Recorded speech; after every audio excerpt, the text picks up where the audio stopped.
Don మీడియాకు స్వాగతం. అర్ధరాత్రి యథేచ్ఛగా ఇసుక మాఫియా అక్రమ రవాణా.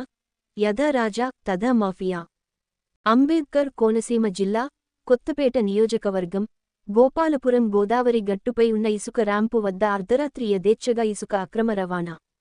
సాక్షాత్తు సుప్రీంకోర్టు ఉత్తర్వులు సైతం బేఖాతర్ చేస్తూ, అధికారికంగా ఇసుక ర్యాంప్ ఏర్పాటు చేసి, భారీ స్థాయిలో ఇసుక దోచేస్తున్న ఇసుక మాఫియాదారులు.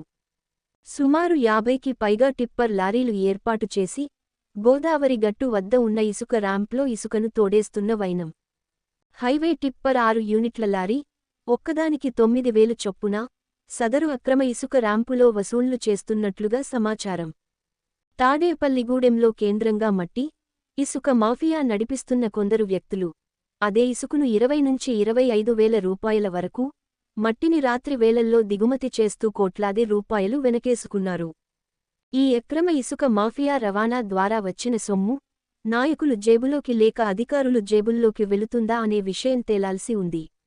తక్షణమే రెవెన్యూ, పోలీసులు, విజిలెన్స్ సంబంధిత అధికారులు ఇసుక మాఫియాపై దాడులు జరిపి, చట్టపరమైన చర్యలు తీసుకోవాలని ప్రజానీకం, పర్యావరణ ప్రేమికులు కోరుతున్నారు.